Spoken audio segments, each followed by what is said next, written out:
You're listening to Second Cut. This is the weekly podcast from thefilmmagazine.com, where we talk about topics in film history, criticism, and theory, something like that. I'm Jacob, and I'm the one who went method for this episode. I'm Sam. I'm the one who's just like Rodri, but thinking of getting my thumbs insured. I'm Kieran. I'm the one remembering the good old days where Jacob had that intro absolutely down. Wait, you mean that one time? Yeah, exactly. The good old days. It used to be different. I knew it. Exactly. And then you managed to get it down to a formula, and you just started wandering off now. Are you changing the formula? Yes. Are we now going to 4 thumbs? 8. Ooh. Mark, who are you? So anyway, We have a special guest. Sorry. His name is Mark. He writes for the Film Magazine. That's him down there. Thank you very much. I am Mark. I am the one who isn't usually here. That is true. Well, he's here in spirit, at least. Yeah. That explains why things keep falling over in the background. So, Mark had a good idea for this episode, and About 3 months ago. yes, it was still 2023 back then, and Mark was like, "Hey, I'm going to come on, but it's going to be the event of the season. You know, we basically been building to this like Avengers Endgame." Mark brought the idea of doing Siskel and Ebert, and what is the overarching plan of this episode? Thank you very much. What a nice little intro you did for that. Because I like it as an idea, but it's nice to know you think so too. Well, mainly I forgot the whole thing, so well, I'm just kidding, Mark. How professional. So a few months ago, I came over to your guys and came up with the idea of doing a Siskel and Ebert episode. Because as 4 writers for the same website and people who write in general, I thought it'd be really interesting to discuss film criticism. But considering I am such a massive fan of Siskel and Ebert, and I think it's safe to say that they are the 2 biggest film critics of all time, I thought it would be really interesting to cover specifically them and kind of go along with their style of reviews, their style of talking about movies. So basically, the idea for the episode today is to look at their review system, which was thumbs up or thumbs down, and discuss a film that falls within 4 different categories, which would be 2 thumbs down from both men, 1 thumbs down from just Siskel, 1 thumbs down from just Ebert, and then 2 thumbs up from both men as well. So within that, we are discussing Reservoir Dogs, Guilty by Suspicion, Fear and Loathing in Las Vegas, and Martin Scorsese's After Hours as well. Yeah, Yes. Martin Scorsese is also in Guilty by Suspicion. Guilty by Suspicion, yeah. Which With I would Robert like De to Niro. say, It's like, what? I did not know that going in. So when he Nope, popped neither up, did I had the lovely surprise. And I really like Guilty by Suspicion, but I honestly think he's one of the best parts about it. I think he is so good in that film. I think you do forget he is one of the very limited number of directors who can has a decent fist of acting as well. You know, someone who didn't start out at acting and kind of go transition into it. You know, I think he does a decent And better job in than that when Tarantino. Oh God! Don't talk about Tarantino and his Australian accent. For his appearance in Sukiyaki West and Django. Although, can I quickly butt in for something completely unrelated? You said we all write for the Film Magazine, which will be up for another 6 years. Yeah, Very true. Very true. We live. I will be honest, Kieran, I thought you were about to drop an absolute bombshell on me and be like, you said we'll write for the Film Magazine. Guess what, Mark? You're fired. Sorry to break it to you this way. Yeah. I don't have that power. We're going out with a bang, I suppose. I don't have any power. Sure. But, Yes. It seems quite fitting that we're alive for another 6 years and we're discussing, film critics, a group of film critics. Yeah. Are we allowed to call ourselves film critics? I would say so. Sure. We can call ourselves whatever we want to. Yeah, Let's go around here. And Mark, you said you really love them. I mean, you're the guest. Talk a little bit about your first experiences with them and how many episodes of this TV show you've watched. Oh, Jesus. Right. Okay. Actually, no, before that, Mark, tell us, who are Siskel and Ebert? Let's cover the basis. Sure. For those That's a good who point. haven't heard of. Sure. So if there is anyone who's watching this podcast who is unaware of Siskel and Ebert, which frankly I would be a little surprised if you're listening to this and are not aware of who they are. They were Oh, Sam's doing my job of pulling things off the bookshelf. So Siskel and Ebert were two film critics, both from Chicago. One writing for the Chicago Tribune, which was Gene Siskel, and one writing for the Chicago Sun-Times, which was Roger Ebert, also a Pulitzer Prize winner for journalism. And essentially, through writing about film for their whole lives, they would eventually get a TV show together, which went through various different names, but most people just refer to it as Siskel and Ebert, or Siskel and Ebert at the Movies. And essentially just for, I think it was just under 30 years, they discussed film on TV once a week, and they had a very famous rating system, which was thumbs up or thumbs down, with the whole purpose of telling audiences at home what films were worth spending their money on, whether that be to go to the cinema or to buy on VHS or other home media instruments, I suppose. But yeah, so basically just through that TV show, they became incredibly famous and incredibly influential. And not only did many people get into film criticism through them, but a lot of people found their reviews to be like the go-to reviews. And it became a big thing that if it said 2 thumbs up on a movie poster, you knew you had to go see it. So I think that pretty much sums up Siskel and Ebert, hopefully quickly. And as for myself, to say how many episodes I've watched really would be challenging. I've not really kept count, but it's quite high. I've watched a good chunk, I like to think. But yeah, it's funny because growing up, I've always loved film. It's always been my key, like my main hobby, my main love and passion. But it took me a while to get into criticism. And it was actually when the news broke that Roger Ebert had passed. I was still in high school. My friends told me, and when I didn't know who he was at the time, they were like shocked that I was unaware. So since then, I went out of my way to read more of his reviews and to watch more of the show. And within that, they've just become 2 of my favorite critics ever, and I would say are a big reason why I write and a big reason why I love film and film criticism as much as I do. So yeah, they're a big influence on me, and I think as much as my writing style differs greatly from theirs, I think I very much take a lot of influence from their approach to writing as well. It's quite interesting watching 1 or 2 of the episodes for this, and kind of because they discuss sort of 4 or 5 films that come out that week in each episode. And 1, they're very succinct. And 2, essentially the show was kind of the first movie review podcast. Because pretty much all it was they'd show the odd clip that they were allowed. And then like it'd be maybe 3-4 minutes max, including the clip and a discussion and giving a plot for each film. So you got like 2 minutes of review and a clip, and that was pretty much it. So there isn't actually that much difference from the early shows to essentially this. Only we're not showing clips and we spend 20 times as long discussing the movies. Yeah, that's what really stood out to me for my review. I'd never watched the show before, and you get to talk for like maybe 3 to 5 minutes max about something, but yeah, more than likely 2. So my YouTube video was divided up into the different movies. They did Godzilla, Fear and Loathing, something I can't remember what else it was in my episode, and like it's such a limited amount of time to give people that thumbs up or thumbs down. You know, you really got to give some kind of hot take because it is TV.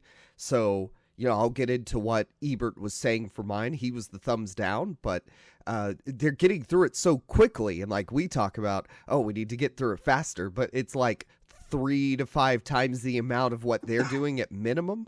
And that's something I do like about this kind of media format compared to that, is we get more of that long form, in-depth discussion relative to what were the biggest film critics doing on TV. And part of their success was surely that they were doing it in that quick rapid fire format that keeps people's attention, allows them to get through more stuff. It's a different method than like delivering the written reviews in print media. Like just being a part of that, seeing what it used to be like compared to now, where we have Rotten Tomatoes, and we used to talk about like, yeah, here's what it's rated on Rotten Tomatoes, but what does that mean? Why is it that way? You know, thumbs up, thumbs down is a binary, but like, and so is Rotten and whatever the other one is, Fresh, but Fresh, yeah, it feels more like thumbs up and thumbs down tells you something that I think Rotten and Fresh doesn't, because one is an aggregate and one is someone directly telling you their individual opinion. And because there's so many voices, like the entire medium of film criticism has changed. Yeah, and it's interesting to see how they differ.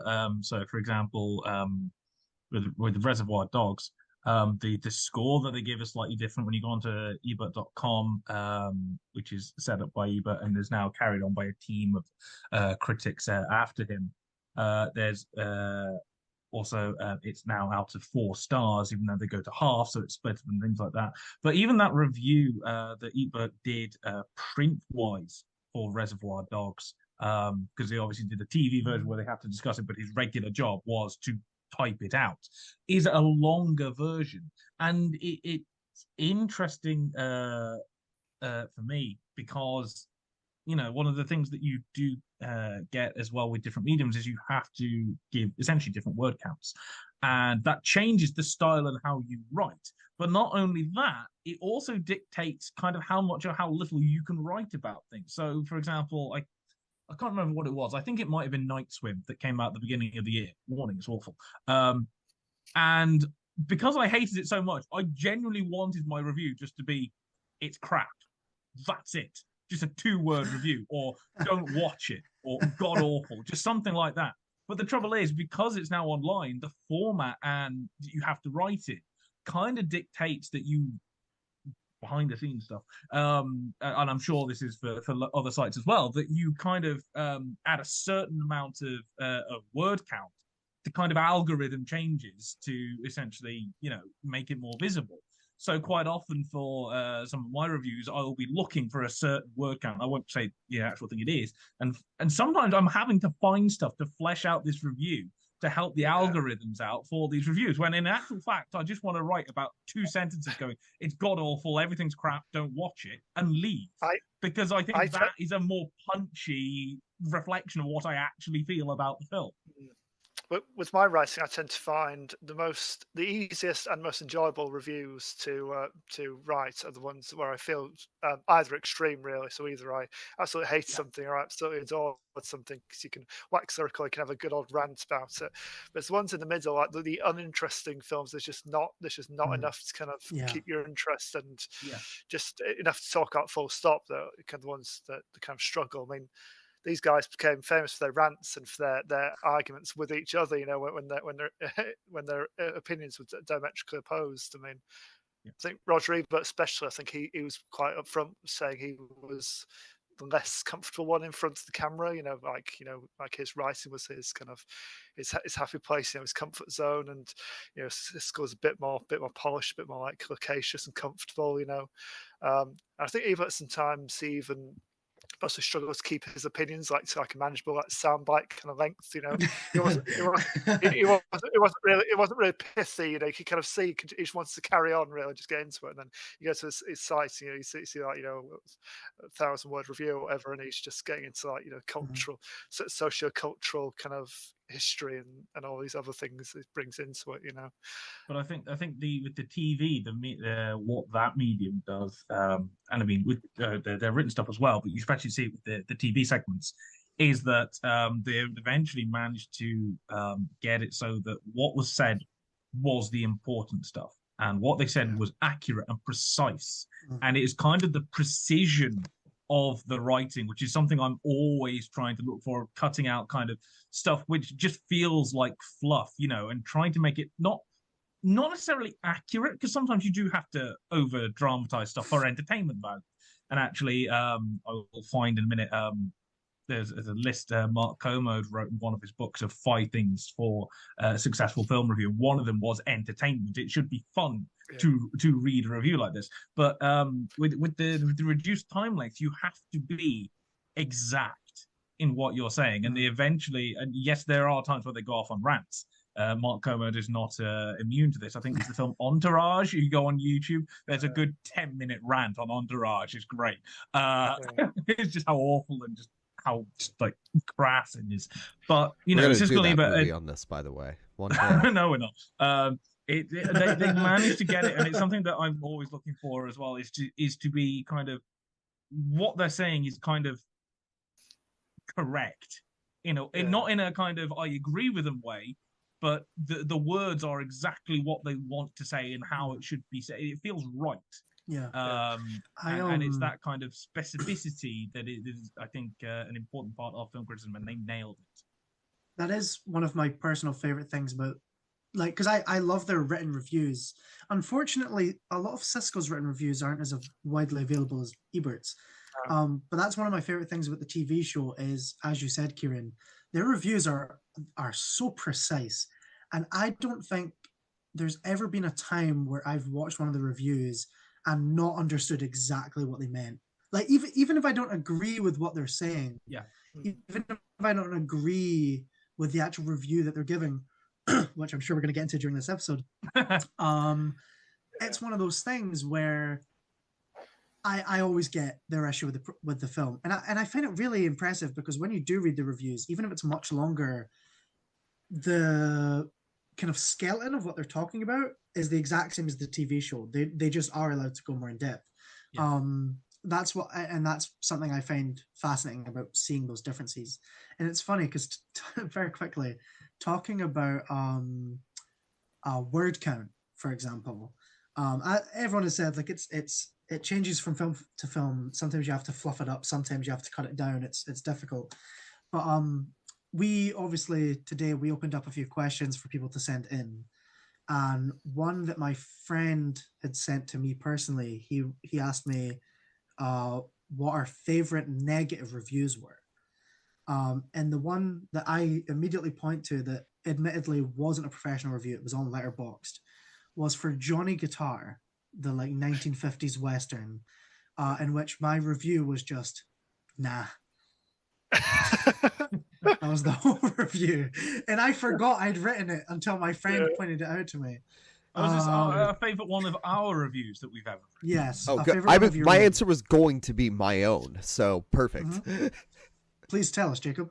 So I wrote a 2-part article about the movie. What is it called now? It's a Christian film about baseball. Of course it is. I think it is Hitting Love and Catching Faith. Pitching Love and Catching Faith. You can watch the whole thing on YouTube, apparently. It stars a reality TV star. I don't remember if she was or not at the time. But she's on a reality TV show and looks very different than she did in that movie. And I wrote a very long 2-part article about it. And I would say it's more, just eviscerating the film scene by scene than it is a review. But I enjoyed writing that. That is impressive, I must admit. I just had a quick look through my stuff, and I just found. I think we all know it's more fun to write a review where we rip the ever-loving hell into a movie than do anything else. So I just refound because I say them all, my Texas Chainsaw Massacre 2022 review. And I started off, I think this is also one of the ones where I wanted it to be just like 50 words. But algorithms and such, and you know, and we say the algorithms also. I guess if you're writing for traditional media, we have a certain length in the column or whatever that you have to read, so it's not just an online thing. But I started off roughly with this is the exact quote. This review will be shorter than the others because with this film, much like Cthulhu, there is a fear that the more you speak its name, the closer it gets. Which I will bring this up for comparison, was completely inspired by a Roger Ebert review, which I think I've quoted before, which is the immortal beginning of his review for Pearl Harbor, which is possibly the greatest opening line I've ever seen in a review, which is Pearl Harbor is a 2-hour movie squeezed into 3 hours about how on December the 7th, 1941, the Japanese staged a surprise attack on an American love triangle, which is still my favorite line of any review ever. Just fact. That's hilarious. And yet somehow it still got 1.5 out of 4 stars. That's impressive. Sam, do you have a favorite negative review of yours? Or positive? We'll go for negative. Yes, it was a 5. I try to be too negative as a rule. You know, I do try and look to light and darkness, but I've just brought up one now that I remembered off the top of my head. During the COVID lockdown, Sam Levinson released Malcolm and Marie with John Dave Washington and Zendaya. You know, this little intimate kind of couples drama in black and white, and you know, made with a skeleton crew and undercover restrictions and everything. Wasn't impressed with it. I gave it 7 out of 24, I think. That's your equivalent of giving it a 6. Yeah, it's just it wasn't for me at all. But yeah, I picked up. I thought, how do I wrap this up? And then I ended it with this line. We may all be starved of good company at the moment, but even in our desperation for human connection, you'll be asking for the evening you wasted with this couple back. So, yeah. That's good. I mean, one thing I will say, because someone like Roger Ebert, I mean, I discovered him at uni. I think really I was vaguely aware of him beforehand, but I really got into like film criticism and reading around the subject, obviously while studying film at uni, and you know, and he I think he had a quote. This is what kind of makes me feel, but he had a quote about this. It's like a good film critic should, even if you disagree with them, you know, it should encourage you to read around, you know, not just always go for your favorite critic every time, but you know, read a few differing opinions. He's got like a better kind of a wide kind of view of the subjects, and I think that kind of as you were saying, Mark, you know, you always got what he was getting at, you know, even if you had a different opinion on it, it's never. I don't think it was very rarely unfair or kind of like lazy in terms of what he was kind of criticizing. You know, I think he was coming from a genuine place, and yeah, I disagree with a lot of his reviews, but yeah, as I said, they're always entertaining to read, and they encourage me to think about outside the box really, and just look for differing opinions to my own, you know, to increase my enjoyment of the art form, you know. So he did have a talent for that. That's one of my favorite things about film criticism, is you can have your favorite critic, whether that be like Ella Kemp, Hannah Strong, Roger Ebert, any of us. But it's one of those things where regardless of who you like or how much you read the reviews, like, you know, there's always going to be some you disagree with. And it encourages you to read more, not to find people that would agree with yourself or that fit your own views, but just to find how other people are feeling about this movie and to essentially have this own little discussion in your own world about this film. Because, you know, we all love talking about movies, but sometimes it's not as readily available to have a conversation with someone because either they've not seen the movie or they're not available or whatever. So if you read these reviews, pardon me, if you read these reviews, similar to a podcast, it's almost like you're in the conversation. And I think with that, speaking about the reviews and difference of opinions, perhaps we should get started with our first film of the day.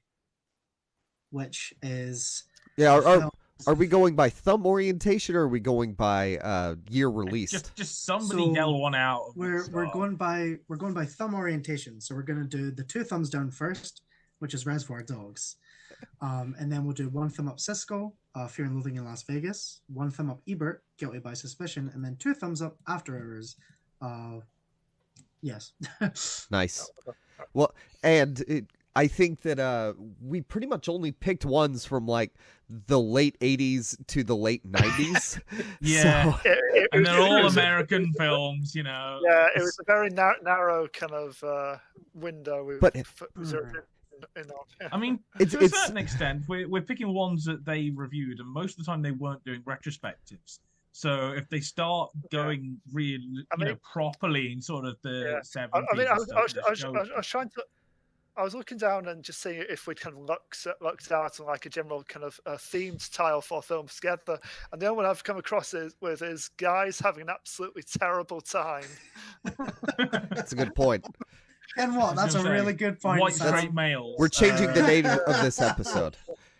Yeah. White straight males get done over by white straight male directors. Well, I forgot mine was from the late 90s because the movie takes place in the 70s and it looks like people in the 90s tried to dress like the 70s, and so there is the a sort of, to my episode, I guess they'd really gotten that formula down a year before Siskel died, and like, you know, the other 3 basically right in the prime of the show, which stretched so far. But like, it's such a cool cultural artifact to see the movies being reviewed with that silly theme song and video, and it's so good. So kind of 70s, 80s, like really. The music's cheesy. Hilarious. In the nicest way. It's music and graphics that could only have come from the US. Yeah, exactly. You know what I mean? Oh, yes. It like the intro music and the graphics now would have been done for like a 90s workout VHS tape. Yeah, or someone's going to tell you the dangers of drugs. Yeah, it's... Speaking of the dangers of drugs, Kieran, tell us about Reservoir Dogs. I mean, there's diamonds in it. Yeah, not really sure about the connection with drugs. But anyway, go on, the drugs come for yours. Kieran's a long-haired hippie. Oh, that's true. Yeah, and probably the one out of most of us that's not done the drugs. Anyway. Anyway, Mark's got long hair as well. Oh, yeah. Well, he doesn't seem like a hippie. Yeah, I'm wearing a sweater. I seem respectable. Who like at this point hasn't at least heard of Reservoir Dogs? It's Tarantino's first movie. I think it was originally done through like a load of Sundance, because Sundance at that point had like a writer's workshop kind of thing, and this was the one going around. And apparently, even before it was being made, like everyone was hyping up this script, and then Tarantino gave it to like somebody who knew, who ran like a drama school, who got it to Harvey Keitel. Harvey Keitel liked the script so much that he put some money in, which helped it get like the crew and the backing, the financiers. And a lot of these people, it's quite interesting to see that they would only later become names. You know, people like Tim Roth and who else is in it? Steve Buscemi was. That's the one I'm thinking like of. Yeah, he was Steve kind of Buscemi, big at the time. Like they would eventually kind of, and Samuel L. Jackson has like a cameo role like before like Pulp Fiction, you know, properly does it, and Michael Madsen as well, which is why I think is it actually canon that John Travolta's character in Pulp Fiction is actually related to them? Yeah. Is it canon, or is it just like, oh, we have the same name for a laugh? It's no. I thought in theory all of Tarantino's films took place. Oh, the Cineverse, yeah. Yeah, like it's never ever been a thing that he's been like, by the way, but it's heavily theorized, and I think if you would like it to be true, then it's true. But what wasn't he writing a Vega Brother film script that didn't get made? That is true, but at the same time, it never got made. But yeah, so but if he's trying to create that in the real world, I think that is close enough to confirmation. Like it is, but It isn't. It's a fictional story. Nobody is actually related. It doesn't matter. That's as close as we get to it. Yeah. I would say that's good enough. So, Reservoir Dogs. It is a load of guys that carry out a heist that you never actually see, and the heist has gone wrong. And one of the reasons for that is because he didn't have the money to do an actual heist. This is a independent first movie. Like, nobody has this money, so he deliberately did it. So it's essentially about everything that happens aside from the heist, and it's a load of people trying to work out what the hell went wrong and who kind of tipped the police off that they were going to be there. And a lot of flashbacks of different characters and all, it's weird because I think we think of Reservoir Dogs as essentially being the warehouse and everyone's in the warehouse. And then like half the movie has nothing to do with the warehouse that they're in. It's all flashbacks and stuff. And there's a good 10-minute start about 6 guys debating Madonna lyrics and tips for no reason at all, as far as I can work out. I mean, now it's considered, very popular, very influential, even if it's just the shot of the 2 guys like that. And it's got all the Tarantino trademarks. So, it's got the dialogue that goes on for too long. It's got the kind of non-linear storytelling. It's got the references to other movies because, as I've always said, watch every other movie in existence, you've seen all of Tarantino's movies. So, for example, all the characters have different names, Mr. Pink, Mr. Blue, Mr. Orange, like that. And that's taken from the 1974 film, The Taking of Pelham 1, 2, 3, which is great and has a really good ending. Genuinely good movie. So it's got all the stuff in it. And it's funny watching Siskel and Ebert's review because they don't actually say it's a bad movie. What they say is they're going, I can see what he's going for. Tarantino has style. He has talent. But their argument was that essentially it's kind of like a gag where by 15 minutes in, you've kind of got the joke. And then the movie just keeps going. And it's like nothing really changes. And they were kind of commenting that kind of Tarantino's more, I think in the written review that Ebert did, he said essentially Tarantino had an idea and ran with it and hoped that idea would keep the film going for 100 minutes. And their argument on the show and things like that is that, there's a lot of style, there's a lot of substance, it's very violent, it's kind of fun, but that's all it is. They were going, it's too much style. We don't get enough of the characters. We don't get enough of all these kind of, the nuances, I think, that would elevate a film. So I'd probably guess they're sort of, if they had like a 50% kind of horizontal thing, they'd have probably given that. And then you see a lot of the kind of comments on YouTube, because somebody clipped it out, obviously, because it's Reservoir Dogs, and put it on YouTube, just that bit, although the full episode's there as well. And everyone's comments are going, oh, I disagree with it because it's, and you'll get things like the dialogue's cool, the violence is cool, everything's really cool. And they're going, and I'm there going, that's their point. All these things that everyone says is cool, they go, yeah, that's great, but there's nothing else. And I think, yeah. I think historically they both had a real issue with what they kind of thought was like senseless violence, violence for violence sake, which is why Ebert especially had such a problem with all like the slasher movies, because he just said this is just happening. Like, what's the point of all this? What does it mean anything, or is it just because you can do it? They've done it, Well, and I find it particularly interesting because, to be honest, when Kieran, when you suggested this film as the Two Thumbs Down movie, I was unaware at that point that they had given it 2 thumbs down. Like I was certain they'd reviewed it, but I didn't know what they'd given it. So going into the review, based off of the special episode they did in the 80s against slashers and violence against women, where not only did they think it was senseless violence and they didn't think it added much to movies, but they actually thought it was damaging for viewers. Going into this, I was like, these guys they're gonna hate this. Like, they're gonna think it's too violent. They're going to think that it's gonna be damaging to viewers and stuff. And I thought it was really interesting because Roger Ebert even mentions the violence in the film, like just kind of offhand. He kind of says it's a very violent movie, but he doesn't particularly say there's an issue with that. Like, neither of them seem to have an issue with the violence or think that it would be damaging, or to be honest, they don't I don't really get the idea that they think it's entirely senseless, but it's really interesting that the views seem to have changed somewhat towards violence. Yeah, For I them think at that point. Well, I think one way to describe that, maybe, I have a professor who was a little bit older for a film class, and he said he hates Brian De Palma because he's base. Like, when you're looking at De Palma versus, like, I guess Scorsese, I don't know, maybe he's comparing him to, like, or Hitchcock or Coppola, yeah, or Murnau. Like, I don't know who he's comparing him to, but he's like, it's just base, and I'm like, I mean, I guess, but I like violence in movies. It's fine if it's really well done. It doesn't matter that there's some sort of instinctual, a human nature thing to it. If it has meaning to the film, if there's reason for it. And with Tarantino, I don't think it's just violence for violence sake. He loves all the 70s exploitation films. It was like, what if I take that to 100?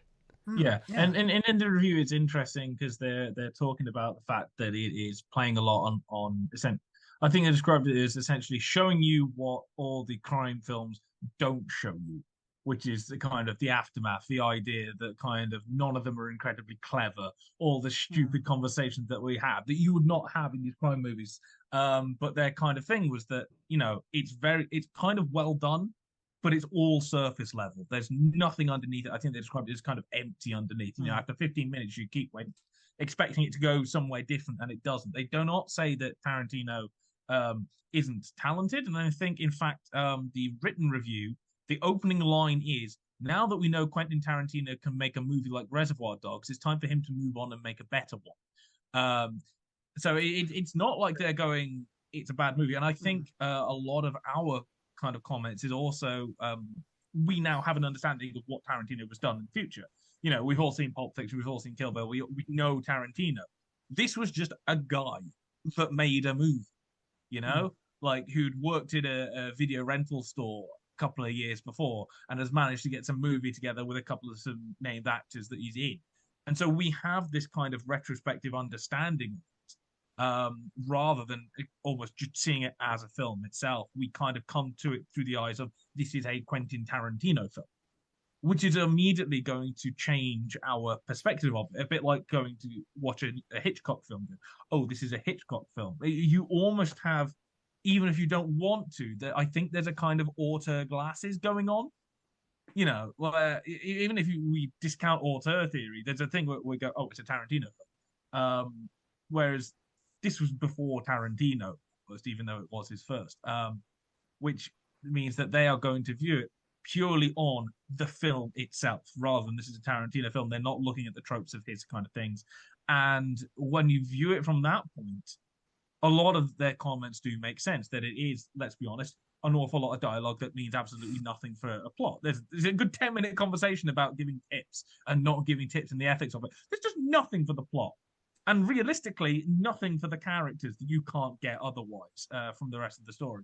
And Quentin Tarantino talking about the hidden metaphors and Madonna lyrics. Realistically, that has nothing to do with the rest of the film. You could cut that entire bit off and it'd do nothing. It just shows all the gangsters beforehand, before they go and do the thing. So I appreciate a lot of their comments, and the comments do actually make sense for the time they're in. I think opinions now are going to change with kind of retrospective looking back on it. But and again, the written review, we said they're giving 2 thumbs down. Then the written review, I don't know when that episode went out, but according to the website, Ebert's written review was from October 26, 1992, so it's the same year. And that's 2.5 out of 4 stars and a thumbs up.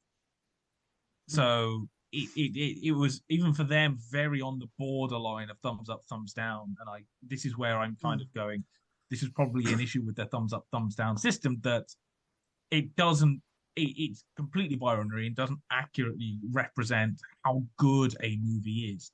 It's just whether you should go see it this instant or not at all, because a movie that has a lot of merits but doesn't quite get that looks exactly the same as the worst movie of all time. And a movie which is decent to go see for a night out looks like the best movie of all time. So it's an interesting one. I think Reservoir Dogs highlights that quite nicely and quite well. It's interesting hearing you say all that, because I think your point about how a thumbs down looks the exact same as the worst movie ever made, because that would also get a thumbs down, and vice versa with the best film ever made. And I think that's a really good point.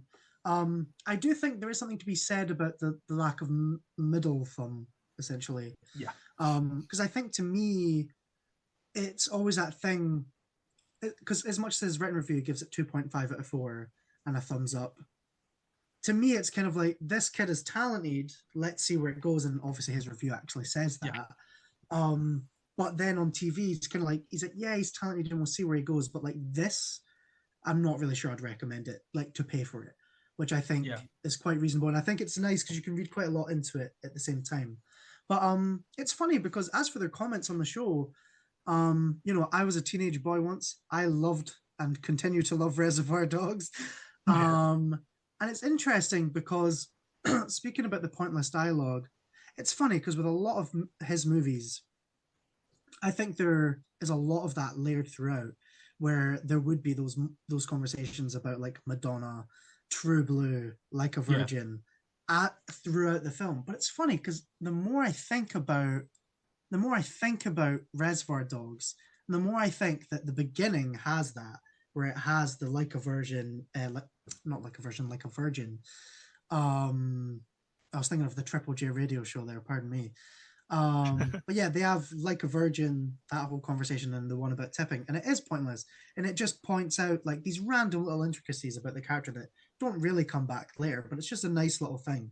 But it's funny because the rest of the film, I actually think the dialogue is like insanely important to the rest of the film and the characters, and that it's like, even like the random commode story, for example, as much as it's heavily stylized, and as much as it doesn't sound like dialogue at that point that we would have really heard before, and to an extent still don't really hear as much other than from Tarantino, it's one of those things where you listen to it and you're like, oh, this is like an entire like the entire point to this is about his believability as an undercover cop, showing us how he was even able to get into the position he was in now, as well as to get the trust of I say Larry, Mr. White, and stuff like that. So it's really interesting because I think it parades itself as, I don't want to say pointless, but it parades itself as inconsequential. But in actual fact, I actually think that a lot of the dialogue comes back in quite a deep way and tells us a lot about the characters, the situation. So as much as I appreciate what they were saying, and I appreciate why to some people it would seem that way, I think for me it's a film that does have a lot of substance. It's so stylized. Sometimes it could maybe be easy to get lost, I think. And I think the final comment before we should move on, before we just keep going on Reservoir Dogs, they pointed out the scene with stuck in the middle with the ear, and they kind of pointed at that and go, yes, it's horribly violent and everything like that, but it's a very good scene. And it shows us things, and they were going, I wish it would show us more, rather than having this dialogue that just kind of says, and the dialogue is great, and it sounds great, and it sounds very Tarantino, obviously, now. But there are points, like there's, you know, when they get into the warehouse, where you get Steve Buscemi and Harvey Keitel, that conversation goes on for about 10-15 minutes. You know, and in the nicest way, there's no universe where that can't be cut down by 5 minutes and have exactly the same conversation. So it's not like the dialogue is bad, but there are points where it kind of says the same thing over and over again. You're drumming the point home. You're not really learning more. It's just more style now onto the substance. The problem with Tarantino dialogue is, it crackles, it's very memorable, but God, he's pleased with himself, isn't he? Look at me, look at all these lines I've come up with, aren't I clever? Well, I think of it like I'd prefer Seinfeld dialogue to, you know, we're basically talking about the plot. You know, I just think that as a style is preferable. I'd rather there be, I mean, maybe not, you know, because they're all like, they're not all the same because their opinions differ, but everybody talks in a very witty way. They all kind of have the same demeanor to them in that sense. So I still prefer it to just, you know, so where are we going? just I mean, kind of I'll normal take this over conversation. Mumblecore any day of the year. But at the same time, I think, I mean, I do like Reservoir Dogs. To finish up with my opinion on it, I do like Reservoir Dogs. But at the same time, I also think it's unpolished. Obviously, this is his first film. He's yet to get it. And I also think that the fact there is so much style here, and he hasn't quite got the kind of proper subtext of the meaning and the point of this film. It is an exercise in style, let's be fair. But I think it's also an exercise in style that thinks it's cleverer than it actually is. It's very nice style, but once you understand, like, it's just crime, like, tropes, and there is nothing underneath that, suddenly there's a bit that drops. I think once you understand that the wow is just wow, there's nothing else. If that makes sense. I get what you're saying. Yeah, I enjoy the wow, and I enjoy the style. And if somebody shows a clip for it, Reservoir Dogs, lol. But there's nothing underneath it. There's no deeper meaning of the human existence or anything like that.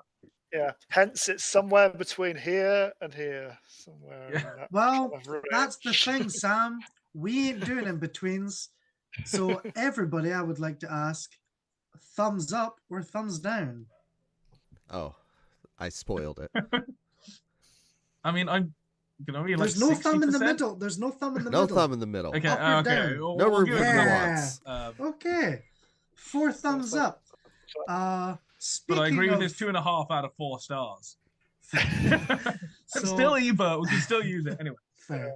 So speaking of thumbs up, let's move on to our next movie, which is Fear and Loathing in Las Vegas, Yes. which Gene Siskel gave his thumb up to, in which Roger Ebert didn't quite do the same. So Jacob, please tell us about your choice, Fear and Loathing in Las Vegas. Your Well, trip. I flashed up on the screen there. Roger Ebert's it's just a collection of film reviews after 2006.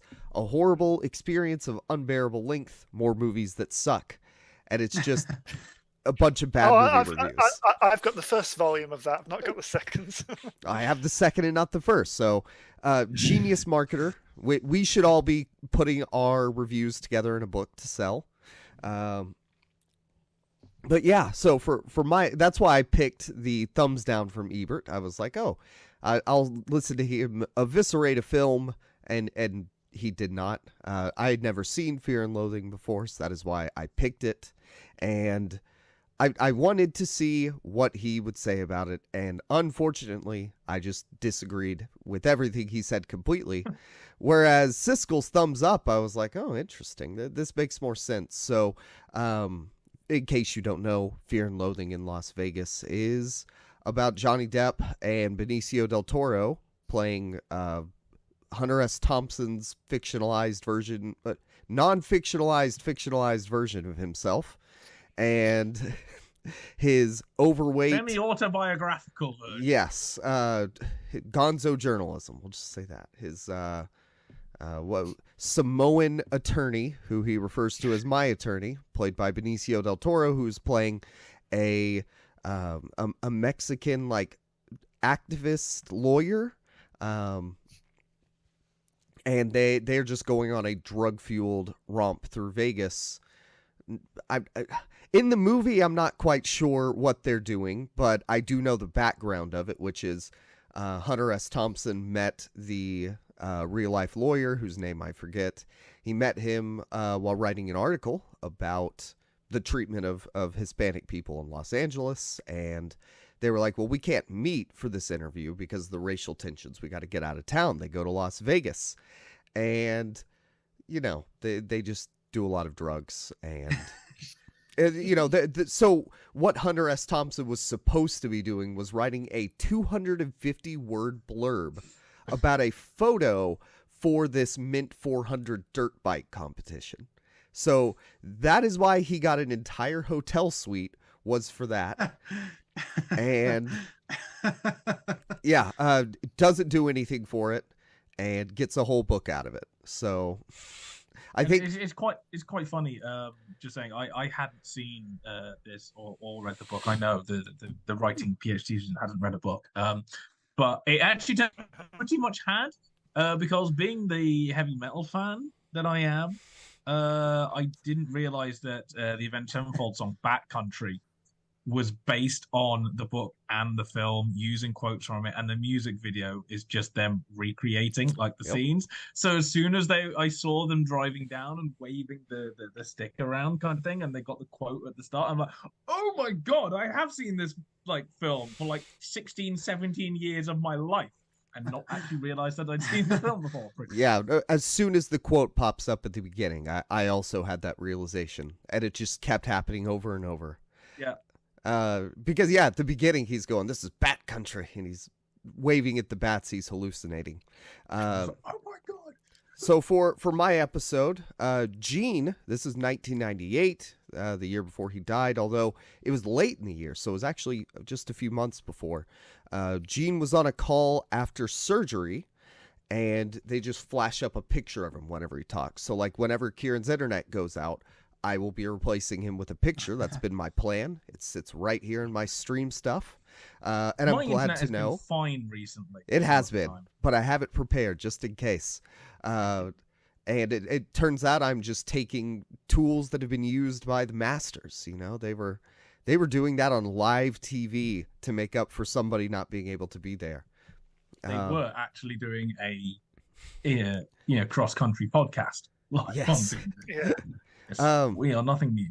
So Roger Ebert was by himself in the studio, and so he was kind of doing all of the presenting. I don't know if Siskel did presenting in older episodes, but Ebert was doing all of it in the studio. And one of the first points he makes was the positives about the movie. He said it has good visuals. I think good visuals of a drug-fried brain. I couldn't tell if he was qualifying if you have a drug-fried brain, but I think he meant good visuals of that. To be fair, I think that could apply to most of Terry Gilliam's filmography. Good visuals of a drug-fried brain. Yes. Yes. And so what he was saying, that he liked the visuals of it, which are really extreme.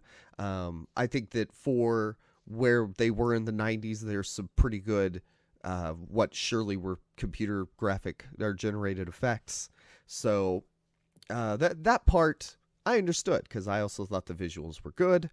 But he goes on to say it's about the trip in the book. It's about going to Las Vegas in the book, but in the movie it tries to be the trip, which I completely disagree, like in terms of that being a bad thing. So Roger Ebert's point was that and he says this in the review that he wrote too, I would rather hear about somebody being drunk or a story about somebody on drugs than actually see it.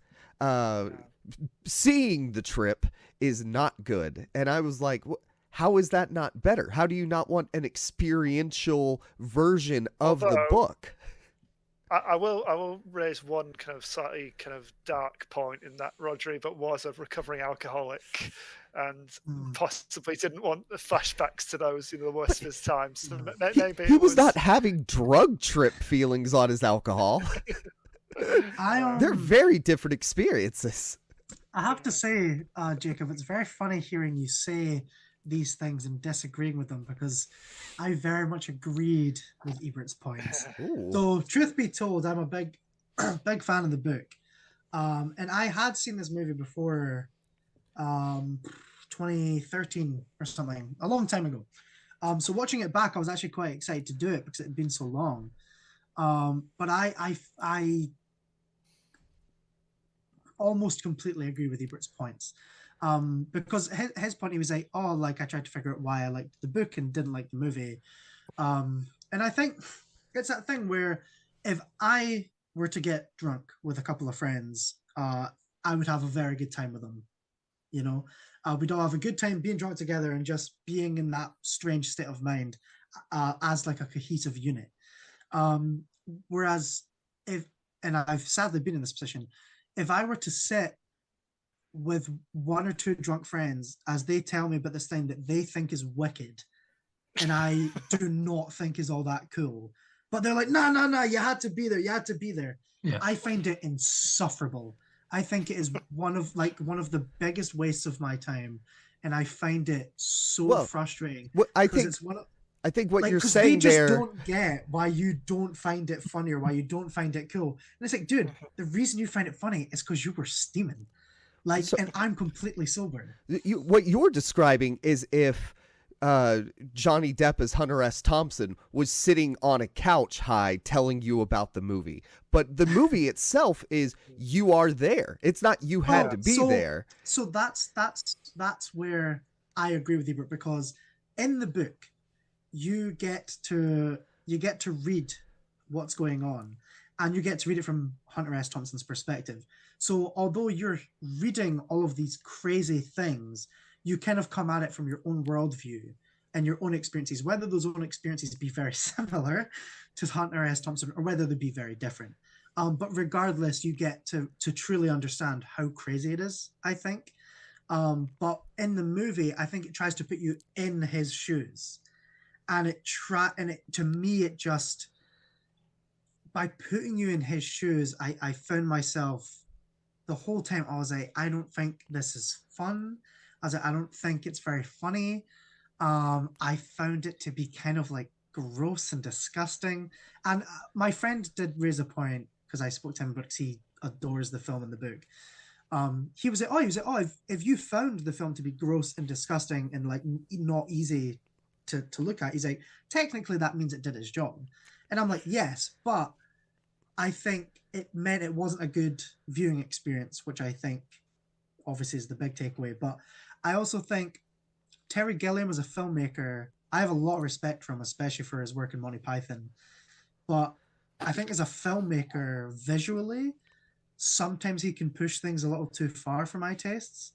And I think there's other directors that do similar things and create similar movies to Fear and Loathing in Las Vegas, where they create that atmosphere and that feeling, such as Trainspotting, for example, where it really works. But for me, Fear and Loathing in Las Vegas just does not. Well, but with Trainspotting, I mean, it's a very different drug experience. No, like I do appreciate that. Yeah, I do appreciate that. If you're going to make a movie about people who are on LSD, if you're going to do it about the trip, let's say you make it like the movie The Hangover, right? Then you're watching someone who is high on shrooms or LSD or whatever. They're very high, but you're just watching it from this outsider perspective where they're doing the stupid things, where the movie is telling you about the trip. You know, I think that's one way. If you're going to adapt the film, there's that way, or there's the Terry Gilliam way, where he makes it extreme. He puts you into that experience as much as possible. And I think of those two options, the latter is the better for a film, the better visual option, because film isn't a medium where you sit and watch stupid people be stupid, but then if you can't see what they're experiencing, you're just going, well, this guy is completely sober and yelling at his lawyer about having a child drug sex slave. It's unclear what she draws paintings of Barbara Streisand. Like you read it described and then you picture what is happening. It's two people standing there high on drugs, much like we are now, minus the being on drugs, talking to each other. And that is so much more boring than that happening with crazy lights and while it's moving. Because I'm just sat here going, me and Sam are literally watching an episode of Siskel and Ebert. Okay. Well, let me come in as a third voice. Voice of reason, Sam. I would describe it as a comedy requiem for a dream. or maybe Requiem for a Dream is a dramatic Fear and Loathing in Las Vegas that came after. Because both films... Depressing version of Fear. Yeah. They go for like a very... It's like the extreme drug trip, isn't it? It's like whereas Trainspotting is like about, you know, evoking like the high, you know, when things are really good, and the absolute low when things are at its worst. It's non-stop just a terrible time everyone's having, and the only time they're only not having a terrible time is when they don't understand what's happening and they're just too bewildered to realize what's going on. And I think like what Gilliam does with kind of the visuals and the soundscape and everything just kind of mixes together to kind of evoke that for me quite effectively. I mean, You know what I want to say. You know what I want to say. Sorry. I think this comes down to the reproduction theory of film versus well, that's the thing. What I will say is I totally get why Terry Gilliam took, why he took it the way he did. Of course, if you're making a film version of Fear and Loathing in Las Vegas, you kind of have to recreate it through Hunter S. Thompson's eyes. I totally get that. It's just something where, for me, I think he takes it too far, and for me, that is not a brain I want to be inside. And for me, I find it much more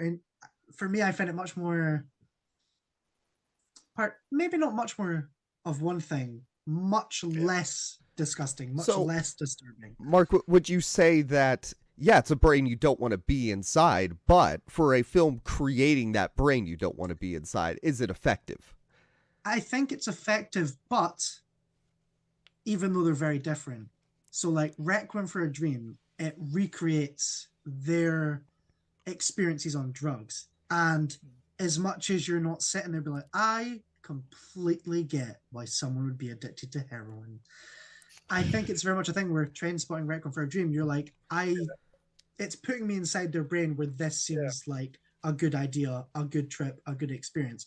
Whereas Fear and Loathing in Las Vegas, it puts me inside his brain. I'm like, none of this seems like a great idea. And of course, that says a lot about Hunter S. Thompson.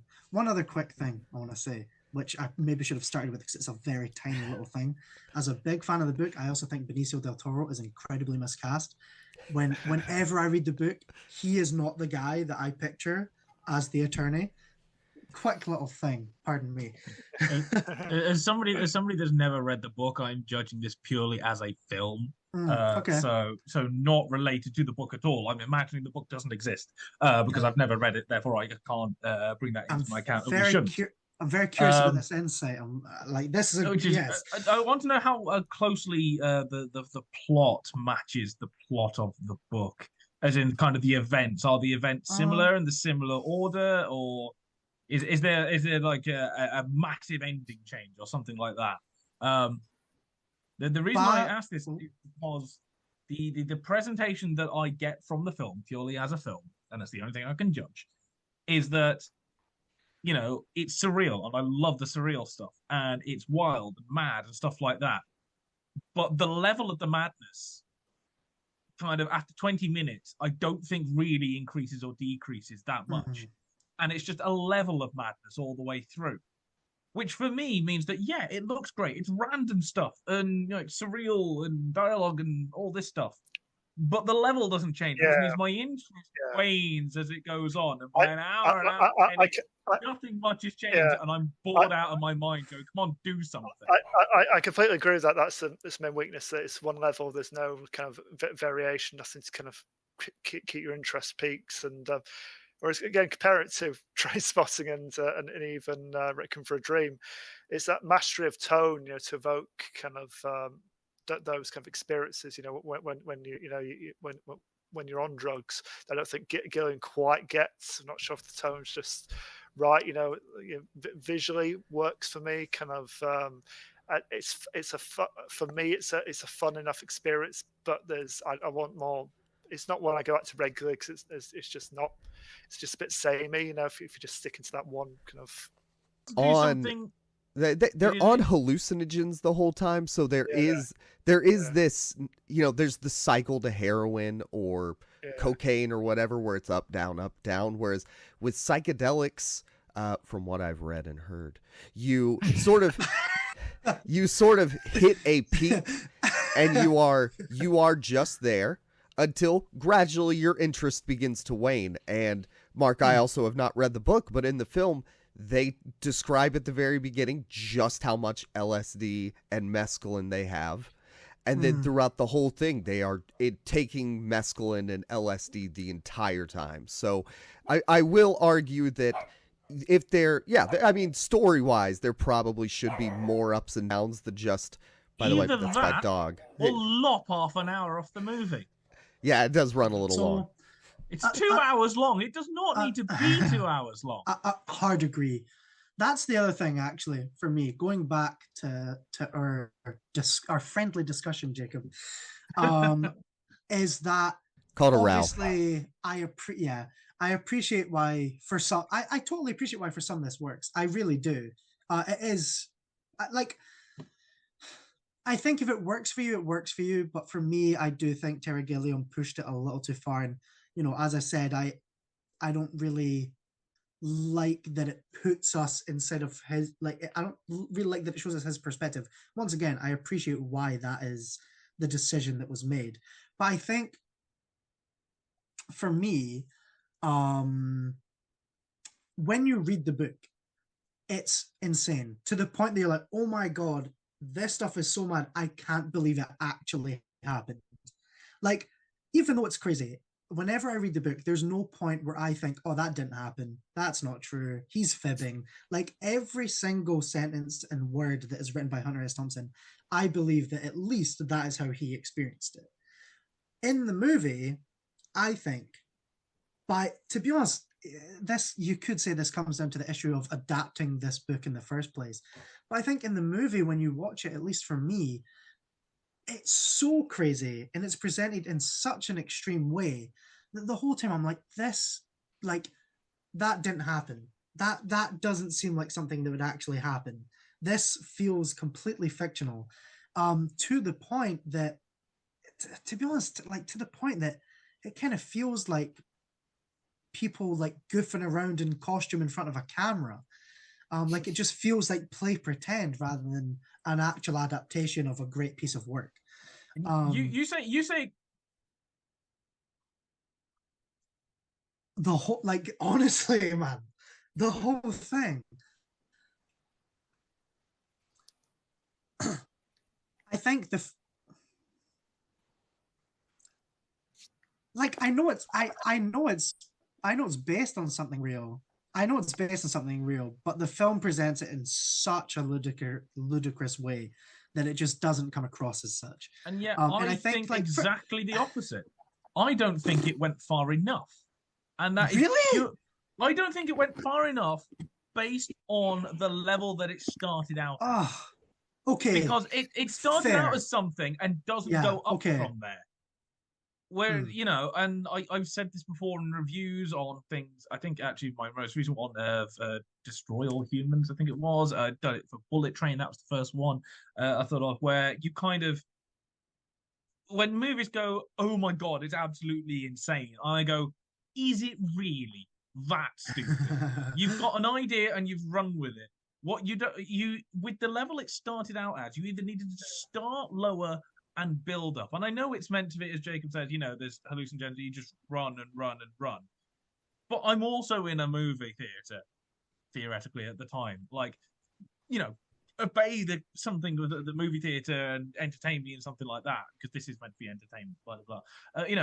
If you're going to, you either start on a smaller level and build up to the level which you get by the end, or if you start like this, have like the world imploding by the end of it. Just throw all the rules out the goddamn window. Literally every rule you can think of. That's the only way you can go. Because otherwise you just have this level that just rests. And as much as you keep that level, my interest in it starts to go down. And it's the level of, I'm not saying that it's not stupidly mad and over the top, but you get used to the level of stupidly mad so much that by 13, 14 minutes in, it's not stupid at all. It's the norm of the film. And to keep it engaging, you have to keep changing that up. You have to keep upping the stakes, or completely reversing it, or completely drop. You have to do something with it. And it's the fact that it doesn't do anything with that tone, which annoys me about this film. It's honestly very well made, but that got me. Honestly, Kieran, terrific point. I think a film adaptation of Hunter S. Thompson's Fear and Loathing in Las Vegas should not feel boring. And to me, it felt boring. Yeah, I think, I'm hearing, Kieran, you use the word up. There's the point where it goes down. Whenever he takes the adrenochrome, the whole room turns red. He has the towel over his head. He's freaking out. And so, it's just the things that are happening. So, yeah, there's level to it. Either, you wanted more to happen. I was just like, okay, where is this actually going? What is he going to do his job? Well, he doesn't do his job. It doesn't go anywhere. But that's the thing. I think nothing happens. It's just stuff thrown on the screen, and eventually he goes home. I think that is kind of the point, though, because the larger idea, the interpretations that I've read of the story is it's about the American dream, the failure of like that countercultural hippie movement. Siskel did try to argue that. I'm like, yeah, but don't bore me with it. Yeah, they have the high energy of that era, and then they lost it and never achieved what they set out to achieve. You know what? I think we're never going to agree on this. True. One last thing. And I think very appropriate we'll be split down the middle on this one. Yeah. But yeah, one last thing. Obviously, like, I totally agree with that. Like, that is what this is about, Jacob, the point you made about the American dream. I just think it's much more interesting in the book than it is in the movie. So before we continue, real quick, this may be about the failure of the American dream, but so is us. So Siskel on his video call, he said, "You're a journalist. Don't you like something about a journalist who has unlimited money?"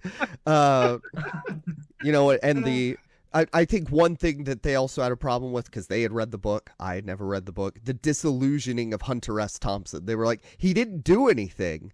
And I was like, I mean, he wrote that book, so does it matter? He has lots of money, and I do not. So let's wrap this one up. What are we coming at? I think they were jealous of journalists having a lot more fun than they were. Basically. Maybe. So let's wrap it up. What are we filming? With this in mind, let's give it a thumbs up or a thumbs down. What do you think, guys? Personally, Ken, are you doing middle again? I want to do middle because I'm like 4 out of 10. I'm not going to watch it again because after I've seen 20 minutes of it, I've seen the entire movie. That's true. Well, that was unfortunate. But let's move on to hopefully if I need to rewatch pastures. I'll rewatch the video for Backcountry by Avenged Sevenfold because that's 5 minutes long and I get a kick-ass solo. So moving on to, as I said, hopefully greener pastures. The next movie was the choice that I made, which is the film that Ebert gave thumbs up to, but which Siskel did not. And as a quick aside before beginning our discussion about it, I have always considered the Siskel and Ebert television show to essentially be a time capsule of cinema, really. Like you can watch through any of their episodes from like the 70s, the 80s, the 90s, whenever, and there's always going to be these films that you have never heard of in your life. So then you look into it and you find out that it was like really well regarded, it maybe made a lot of money, or it starred like really big names such as Robert De Niro, but for one reason or another, it's kind of been forgotten by time. So when coming up with the idea for this episode, that was my entire kind of idea, was to have these films that I'd never seen of, never heard of. And with that, I came across Guilty by Suspicion. Guilty by Suspicion is, I think it was the 90s. 1991. 91? Yes. Yeah. So Guilty by Suspicion is a 1991 thriller which stars Robert De Niro, and it is essentially about the Hollywood blacklist that came about in the 1950s, in which America and McCarthyism was really gunning to get rid of all those darn commies. And in doing so, there was a lot of people in Hollywood that, whether it be by association or whether any actual proof, they were essentially blacklisted from Hollywood, never allowed to work again, all because perhaps they went to a meeting like 30 years ago or whatever. And this film is by Irvin Winkler, who was around during that time. And he worked within Hollywood around that time on numerous productions.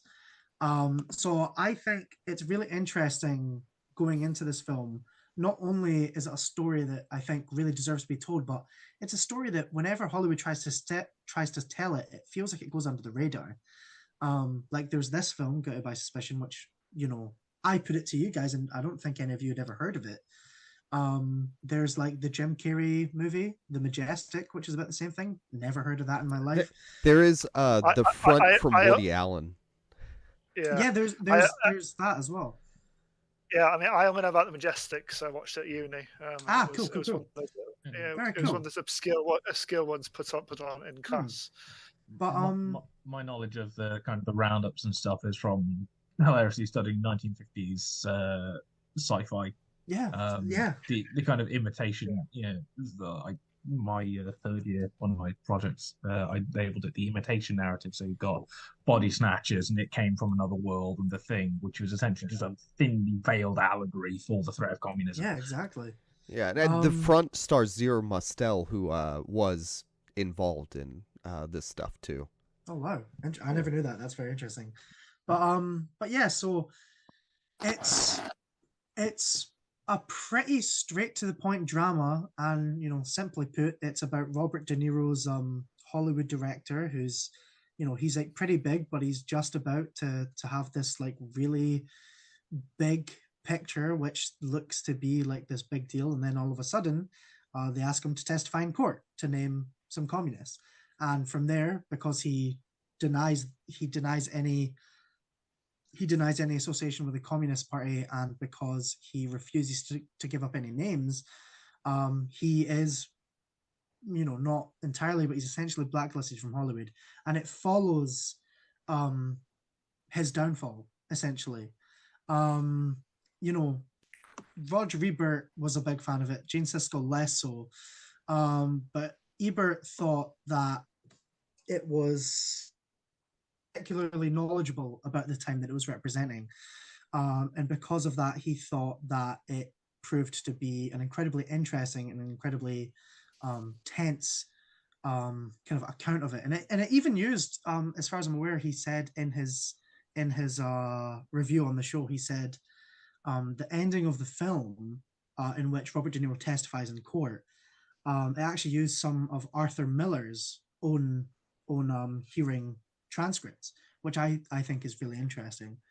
I think it's a shame that they disagreed on the film, because I was pretty blown away by it when I saw it. As I said, it feels to be this story that is constantly overlooked in Hollywood, and that people just seem to not have as much interest in the blacklist, which I think is a shame, because these people lost years of their lives and careers, and it deserves to be talked about, and they deserve to get some recognition. I think the trouble is for Hollywood to talk about this would be to point fingers at themselves, which is why it's so rarely done. True. Yeah, but I mean that final hearing scene is it's one of the most stressful kind of and frustrating kind of set pieces in movie history, isn't it? Because it's like he's standing up for what's right, but it's like unstoppable force, immovable object. He's not going to win, but all he can do is like Rocky, he can leave with his dignity intact, not having named others. Because that's what it was about. It wasn't about like holding people to task for what they'd actually committed. It was like putting the screws on them enough so they'd turn in others who actually did have communist leanings. It's like. I was honestly, I was pretty blown away by it when I saw it. And I think what I would say is, I think in terms of visual storytelling, I do think it's a little plain. I don't think it does much that's entirely unique or spectacular in the way it tells it story visually. But I think in terms of the screenplay and in terms of just showing this very human story, I think it's incredibly effective. And Siskel, it's formula, but it's well-made formula. Precisely. Is it kind of like a standard biopic style? Like that's like admittedly, in a way, I do think. I'm imagining Beautiful Mind, but the 50s and no crazy people. Because it's 1950s Hollywood, of course, it does look gorgeous. Do you know what I mean? Like it's just the way it is. But it doesn't feel. Speaking of like this time in Hollywood history, the Coen brothers, they did Hail Caesar, which feels like, whilst trying to satirize and trying to like make jabs at Hollywood for this horrible thing they did in the 1950s, they're also really celebratory of the golden age of Hollywood, which I like Babylon. I disagree. I love Babylon, but anyway. Yes. That's another podcast episode. I think so it kind of creates this imbalance in Hail Caesar. Whereas for this, I think they show it beautifully, but it never feels like it's exploiting anything. Yeah. Instead, it keeps things pretty straight so that we focus on the characters and the story and everything that's going along. Yeah. And I just think it's like those like little story beats are so well executed, like with Robert De Niro, like how he originally finds out that he is being punished for this. Like he like who is it? Was it Howard Hawks that no. Howard Hawks is on the other end of the phone at one point. Yeah, but the studio exec is Zanuck, isn't it? That was it, Darryl F. Zanuck. He goes to Zanuck, and Zanuck says, "Oh yeah, you're going to get this great picture, but you need to go speak to these people." And then he doesn't, and then he comes back and he can't get an appointment with Zanuck, and then he goes to his lawyer. His lawyer tells him that he doesn't have the picture anymore, and like it's just like the ways in which he is unfairly treated. It's just horrible to watch Robert De Niro go through it. And the whole time he's so repressed in his emotion that it doesn't come out till the very end. And it really builds up to this like beautiful crescendo. I found it really impactful. What I found interesting about it, which I wasn't expecting, was its use of like either renamed or kind of composite kind of characters, stand in for a lot of people who had the same experiences. So you have real figures, you have your Zanuck, you have references, to Marilyn Monroe and Howard Hawks and a few others. But you have the Scorsese character, De Niro's character. All these people generally kind of standing in for real people. I found it interesting that they didn't have people, playing. People who were there and went through those experiences themselves, who named people. I mean, compare it to a similar story with a film like Trumbo, with Bryan Cranston. Donald Trumbo, it was the writer to break the blacklist. When he got work again, when he got one of his scripts into production. When everyone in that is playing a real person and their real documented experiences, I don't know if it gave them a bit more freedom to kind of just have a more takes an artistic license and saying, yes, this specific situation might not have happened exactly this way, but it stands in for a lot of similar experiences for a lot of artists at the time, possibly. Yeah, it's a decent, nice looking film. It's nothing extravagant, but I think it would actually be wrong to make it extravagant. It would be wrong. Yeah. It's fairly muted.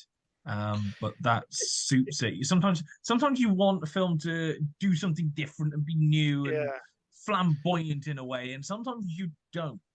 And I think those films are the ones that get overlooked. It's the ones that do it right, but aren't kind of doing anything absolutely crazy or massively innovative. They just set out to do something very muted, very personal, very intimate, and pull it off.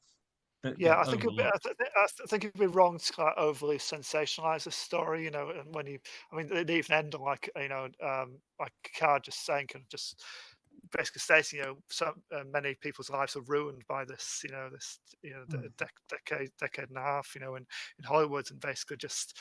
It's almost asking kind of after that, what was the point of all that? It was just self-engineered kind of destruction, cultural, intellectual, political destruction, just out of this, chasing this phantom of, these reds under the beds, And I also think actually that like a different director wouldn't have worked. Somebody with a slightly more extravagant directing style, even like a Terry Scorsese. Gilliam. No, but a perfect example. The choice of director for the subject material is something that also goes, under the radar as well. And I mean, I know this is Winkler's first directed film, but somebody like Scorsese is in it. Somebody like Scorsese. He's not massively extravagant sometimes. He does know how to mute it down, but he also does like his kind of quick-moving tracking shots, at times. There are kind of stylistic trademarks he likes to have a bit of flair. And I actually think that would be wrong for this picture. I'm not saying he wouldn't direct it well, because he would. but it would be a different tone, a different vibe, and I think it would actually derail the kind of. It's a more subdued picture because of the subject matter. Oh, hello, Kat. And the director has to be chosen and working accordingly to the material. And so again, somebody even Tarantino would be completely wrong. Even somebody like a Spielberg would be wrong. And I'm not saying these aren't great directors; they would just be wrong for the story. Too stylized. That's Spielberg. Way too much style. Well, Spielberg, I think, would find a way to overdo it, because that's what Spielberg does. He does big, flamboyant. He very rarely does small and intimate. Even something like Always still has its moments of The Post bombastity, if we want to say. Yeah. Again, something like The Post. We still have a human drama, slightly historical kind of thing going on, and the director's style just wouldn't have worked to this picture. And I think that's its strength, is that it doesn't try to do anything fancy. Nothing in here is fancy, but it works. I'm not saying it's absolutely fabulous in any way, but it does work. I think that the trailer also, it is exactly that. Now that I've heard y'all talk about it, the trailer perfectly fits that movie. It's very standard early 90s kind of drama film, and I was like, oh, okay, yeah, this has really gotten me excited to watch this pretty standard 90s movie about a thing that happened in film history. That it very effectively shows that there's nothing flashy, nothing special, and that it's pretty dramatic and based on a true story. Like, that's the thing, I think, because Siskel, his counter argument to Ebert was very much that he was I think your main thing about this film is that it's on the right side of history. He was kind of like, I think that you like this film more than it deserves simply because it is telling this story rather than doing anything flash with it. So for Siskel, the lack of flash didn't work, or perhaps, I don't know, perhaps he wanted more from it. Because I know he also said he didn't find the ending of the movie particularly stirring, which, I'll give it this. The end is a bit unconventional in that the way it builds the emotion and the way that it builds to this big moment, considering like spoilers, like in the ending, it's very much a case where spoilers for history. Well, yeah, true. He doesn't let anyone. He doesn't give away any names. He is like, you know what? I'm gonna stand my ground. I'm gonna hold my morals, and if it means my career, it means my career. Because the whole film that has been his position. It is this thing where it I can understand why for some it would maybe feel anticlimactic, but at the end of the day, it's similar to Rocky, as you said, Sam. If you think this is anticlimactic, then Rocky's anticlimactic, because Robert De Niro's character, he goes the distance. No, he doesn't win, but he definitely doesn't lose either. He leaves with his dignity intact. I was hoping you meant he punched Joseph McCarthy, but of course, Rocky really builds things up. I'm more just meaning that he goes in and you don't expect him to give it up, and he doesn't. But it is that thing where you're worried. You're like, oh, maybe he will. Is there a scene where he trains to not talk? Like he learns to glue his lips closed, and he's chasing around lawyers. Can we just say that the guy had done more than produce Rocky? I know I can't name exactly off the top of my head what he's done, but I'll double check. Irvin Winkler deserves a lot of respect. Drinks raw eggs, so he throws up and can't testify. Anyway, but yeah, so it's very much a case where, it really builds it up where he has really been put through the ringer, and we see him almost crack on multiple occasions, and we see people around him almost crack as well, like his best friend Bunny, who's wonderfully played by George Wendt, we should add, and he asks if he could testify and give his name. He asks if he can give De Niro's name in court because he's that desperate, and that is such a great scene, actually. Let me just say. So George Wendt goes into De Niro's office and they have this whole conversation where they're talking about it privately. They're talking about like, hey man, I've been named. I need to name names, otherwise I'm going to go down. And they talk about it like and they're very protective of what they're saying, and they're very protective of like the volume of their conversation. But then after the conversation, Bunny leaves, and it pulls back, and we see that they were talking in front of a massive glass window in which all the people on the lot could see them.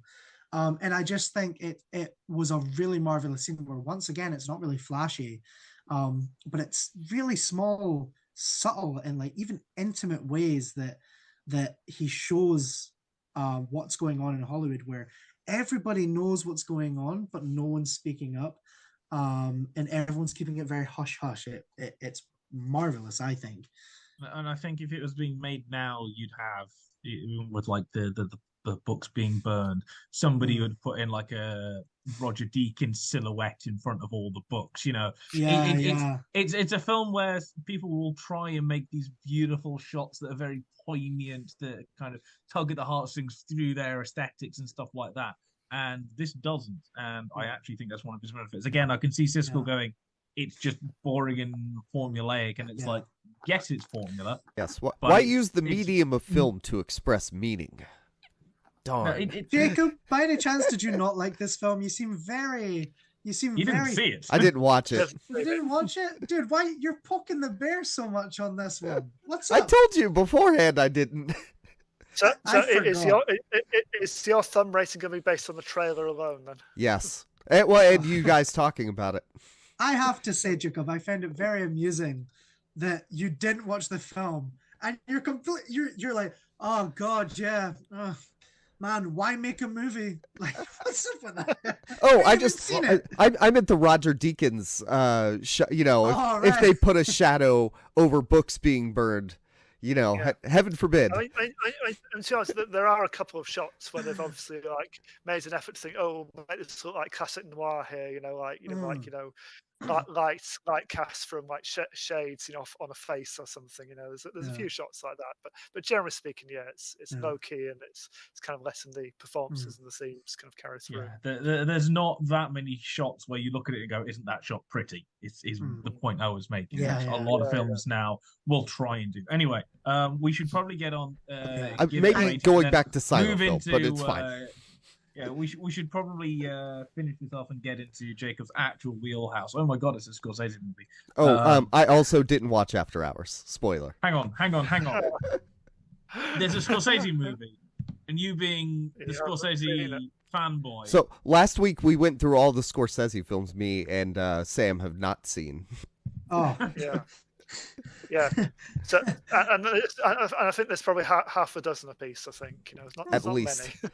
Not bad. Okay. Anyway, what are we thumbing this? Yeah. It's three for three. I'm actually giving it a thumb. Yeah. It's like a 60, 65, but it's still a thumbs up. Not bad. Yeah. Probably about the same as well, Dogs, 3 and 1 for the trailer. Hey, and you guys selling me on it. Well, that's true. Thank you. I do. I mean, yeah. But before this, I'd seen After Hours shortly before Mark gave us the idea for this episode. This is the only one of the 3 I hadn't seen at that point, and it was one I wasn't. I don't know whether I was expecting that much from it. Thinking I know what happened with the Blacklist-ish. It's a fairly well documented piece of history, but I was generally quite impressed by it, pleasantly surprised by it. Yeah. But before it's not astonishing, but I'll do a Sam and I'll give it a 6. Before we do move on, I do want to say I feel bad because we weren't able to really say much about this film because it is one that really tackles its subject in such a way that isn't very glamorous, over the top. But I do want to say I personally love it, and I do highly recommend it. It's an underrated gem. It did not make its money back at the box office. It's on Disney Plus right under our noses, and we don't even realize. So if you have the means to watch it, that's because we try not to give the money to the mouse. Well, true, but I do highly recommend it. So in all sincerity, Guilty by Suspicion is great. If you're into that, I highly recommend it. Yeah. And now from Scorsese acting to Scorsese directing, Samuel and Mark. This is 2 thumbs up, correct? That's what. That it is, baby. Cool. 2 thumbs up. Martin Yeah, Scorsese's After Hours. of course, predictably, even on a film they agrees on, they still disagrees on it as well. Yeah. But before I get into After Hours, I just want to. I've just started reading. I know Mark's finished this wonderful book by Matt Singer about their relationship and their career together. Two thumbs up. Sorry, it's opposable thumbs, isn't it? Opposable thumbs. How Siskel and Ebert changed moves forever. But there are just a couple of choice quotes I just wanted to pull out from that, which kind of describe their dynamic on the screen, which made me smile. The two men were so at odds, even their hairstyles were diametrically opposed to each other. Because I think one of his early paragraphs talks about how early on Siskel was making up for his male pattern baldness by growing this massive moustache, and Ebert never had a problem about this thick mop of hair and everything. But even better than that, he again talked about their just how they never. I mean, they're obviously a functioning professional relationship, but they're rivals as well. And he said, from the first time they laid eyes on each other, Roger Ebert and Gene Siskel had known they had chemistry, the kind that causes glycerin to explode when it's mixed with nitric and sulfuric acids. And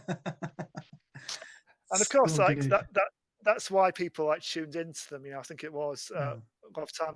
Yeah, people respect their opinions and everything. Want to hear about what what thought about the new movies, but it became known that it may end up in a fight. And there was some quite well publicized rows between them. When their opinions differed. But it kind of drew people in, and obviously got a lot of people into movies because of that. So interesting. So After Hours, it's a dark comedy that follows a disheartened office worker, Paul, played by Griffin Dunn from American Werewolf in London. It's funny, I didn't recognise him at first. I was thinking, Griffin Dunn, I know that name, and I know that face. Where have I seen him? And I was, oh yeah, he's not wearing zombie makeup in this. 10 points to Griffin Dunn. Okay, no. Sorry. Yeah. So he's this office worker who's basically he's on the worst night of his life, stuck out in New York City streets. He travels to meet up with a girl in the Soho districts, but on the way loses all of his money. He loses the woman he's after, and he gets caught in the rain, gets trapped miles away from home, and eventually gets chased by an angry mob. It's just like a rapidly kind of escalating chain of events, essentially. It stars a very entertaining ensemble of eccentric character actors, playing all the night owl characters in this, including both of future Kevin McAllister's parents, Catherine O'Hara and John Hurd are both in this. Catherine O'Hara is absolutely terrifying, I must admit, as her character. She's one of the final kind of eccentrics that Paul meets on the night, and when she turns on him, oh boy, she's not one to be messed with. And John Hurd's like a sad sack kind of bar owner. It's one of these. It's an interesting point in kind of Scorsese's career, this, because it's sandwiched right between two big kind of star-driven kind of vehicles. So it was just after King of Comedy with De Niro and just before Color of Money with Paul Newman, and basically he ends up doing this for him relatively small scale film, all shot on location and kind of done very quickly, basically just out of pure frustration at not being able to get either Last Temptation of Christ or Gangs of New York off the ground. They were the two big films he wanted to do next, and so he eventually got Last Temptation done later in the decade. But what would 80s Gangs of New York look like? So to do Gangs of New York. Yeah, it would have been different, I'm sure. I mean, surely. Yeah. So he kind of he ended up doing like this little movie kind of out of frustration, just almost like to get it out of the system, just to be working, basically, to kind of keep busy. And he never had the ending kind of quite mapped out, so he knew it was going to be almost like a series of vignettes, just Paul just making, just having one thing after another kind of happen to him, and just reeling from it, and then going on to the next thing and thinking, oh, it's going to be all right if I get home. Then something else goes wrong. It just keeps rolling like that. But he ends up consulting with a lot of his director friends, about what to actually do about the ending. So who does he consult with now? Just give me a sec. Where's it gone? I know that Michael Powell gave him the eventual ending he ends up with. So I think he exhausts with people like Coppola and Spielberg, and I think Gilliam actually, funnily enough, and they all basically gave I've got this script, I know what I'm doing apart from this final stretch. I don't know how to end it, where this guy should end up. And I think in several versions, Paul ends up dying quite tragically. Spoiler, he doesn't in the final version. It's more a bittersweet ending than that. But I think most of them just said, yeah, it's a bit downbeat, really. We've had fun with this movie. It's tense and scary, but it's funny as well. It is a comedy at the end of the day, so let's not just have this guy get back home and immediately die. That might not be a good idea. So I couldn't find Siskel and Ebert's original review on YouTube, unfortunately, but I did find it mentioned in their yearly top 10 roundup. So it was a truncated version of their opinions, and Ebert said that nobody knows big American cities like Martin Scorsese, and few people know more about manipulating an audience. After Hours was basically a comedy, and yet the things that went wrong for that guy went so desperately wrong, and with such insane built-in logic that I felt a great deal of tension even while I was laughing. And Siskel largely agreed. He really enjoyed it. He thought it was a good film. It didn't make his top 10 though. But he did have to get in there that he thought that the film lost its hard New York edge at the end, and but basically it kind of the ending slightly ruined it for him. Kind of he thought it was a bit too. Maybe he would have been up for the bleak ending where Paul actually dies. Maybe that's what he's crying out for. He basically said that's his only criticism of the film. So they more or less agreed, but I think Ebert was more kind of rapturous in his praise. Ebert did do obviously had his original review when the film came out, but he also did a retrospective review a few years later, kind of house it as one of his kind of underrated Scorsese films that more people should have seen, basically, giving it a bit of love. And he said that the film's been described as dream logic, but it might as well be called screwball logic, because apart from the nightmarish and bizarre nature of his experiences, what happens to Paul is like what happens to Buster Keaton, just one damn thing after another. And he mentions that it was all shot at night and on location, and they had to be quite creative about the use of their relatively low budget to achieve some of the shots. There's a famous shot of some keys being thrown down out of a window for Paul to catch, to let himself into an apartment building. But they really struggled to work that one out. They tried. At first, they tried fastening the camera to a plank of wood and basically dropping it on a bungee cord towards Griffin Dunn's face, which obviously could have gone very wrong. I mean, they're relying basically to step out of the way last minute. They worked out that would just produce a quite out focused kind of blurred image that wasn't very suitable. Not so much that you might kill your lead actor, but more the fact that it produces blurred footage, and we can't be having that. So the director of photography ends up doing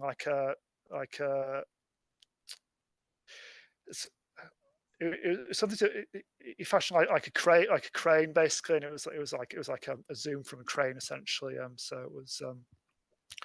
They kind of had to improvise, and kind of a lot of the scenes kind of just rolled on. It wasn't as such an improvised film, but I think the script was very much like a starting point for these character interactions, really. And I think Scorsese just let it run if things were going an interesting way, or they're revealing some kind of truth about these kind of weird night owls, and he just let it run and kind of let it play out.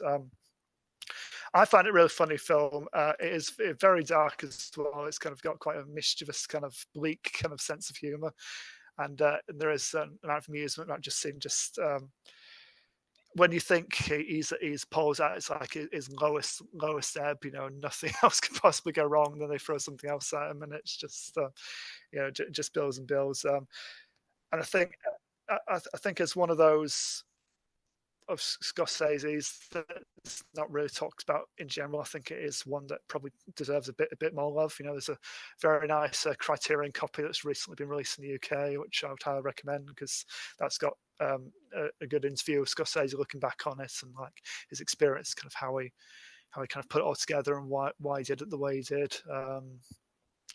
Yeah, I think it's definitely one worth a bit more love, and I'd say, I think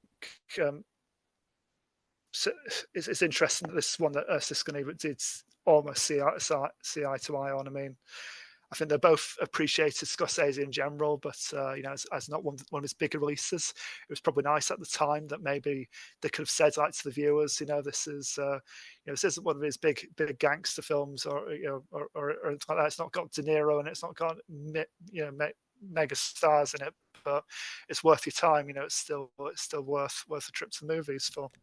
I watched the trailer and had no idea what this movie was about. It kind of looked like a trailer for a David Lynch movie, is how I could describe it. Like, there's just characters and things happening that I don't understand. Like I say, it's a series of vaguely linked vignettes. It's not a plotty film.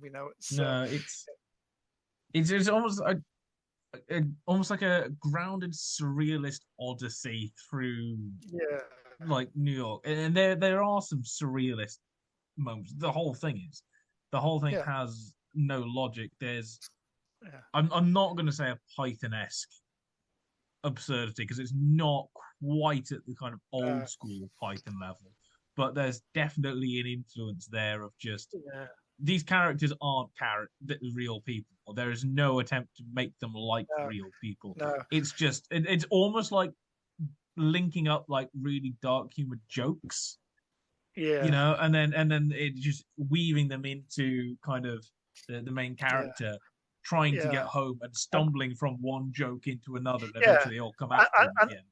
Yeah, and there's stuff I don't understand, and I don't really know what they were kind of going for, but that didn't necessarily ruin my enjoyment of the movie. You just kind of think you should get into that headspace and just go with it, and just kind of almost get into the mindset of like, I've not had enough sleep, I've been out for hours, it's 3 o'clock in the morning. It's like, it's probably the first, to get the authentic experience, you probably should watch it on not too much sleep at 3 o'clock in the morning, I think, and kind of try and share a kind of Paul's experience. I mean, like, the final act, is like, there's this metal club that he keeps going back to for various reasons throughout the night, and kind of closer to hard punk. I'm sorry.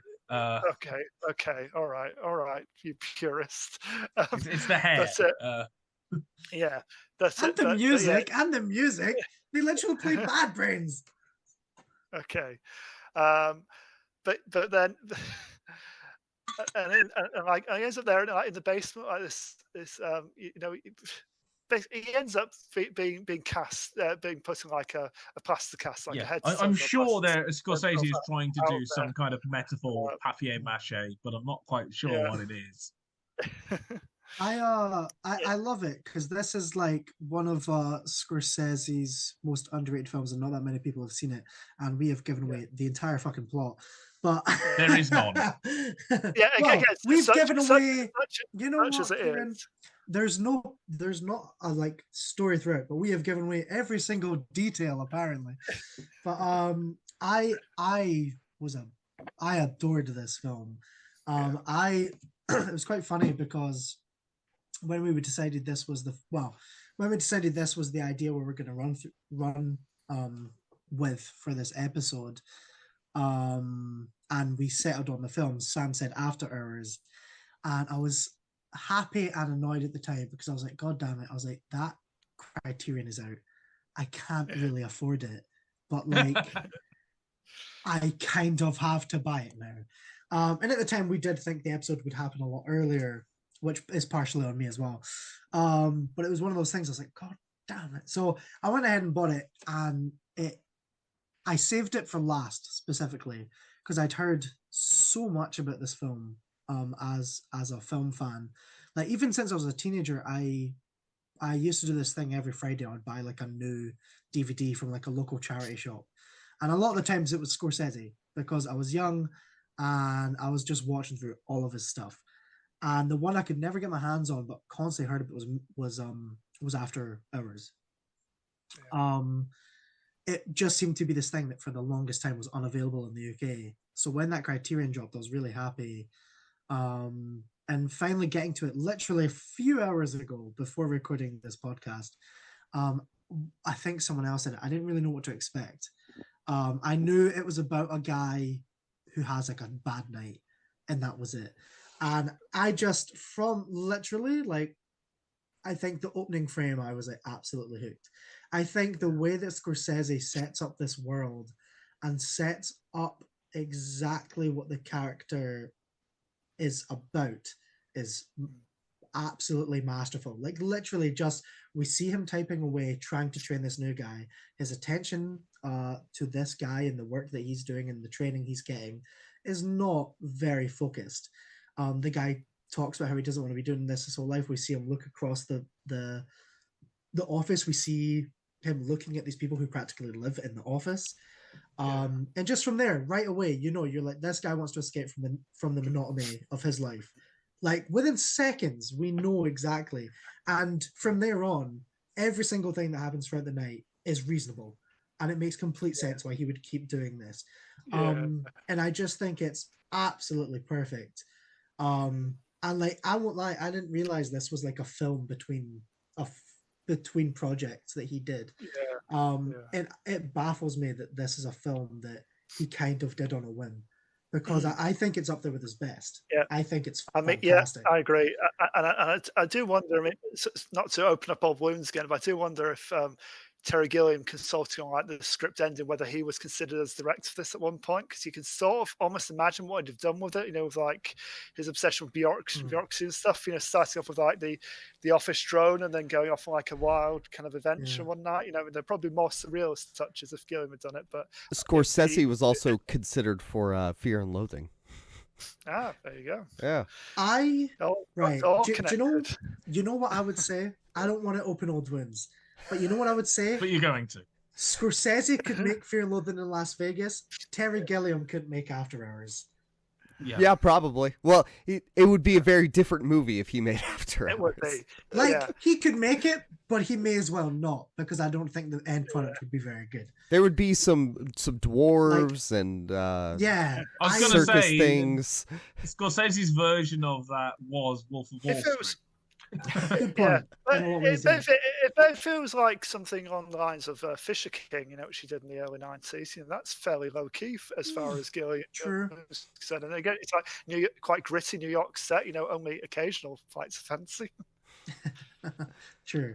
But yeah, honestly, I with this film, I went in and I really didn't know what to expect, and I was just blown away. I think the cast of characters is so terrific because all of them are fairly low key.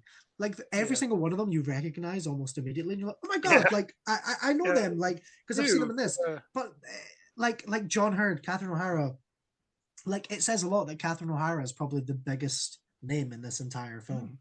And yeah, it adds to the weirdness. It kind of adds to the uncanny valley of the whole film, where you're like, oh, I know them. I know them. This isn't the sort of character they would usually play. And I one thing I actually disagree with in Ebert's review, in his written review, pardon me.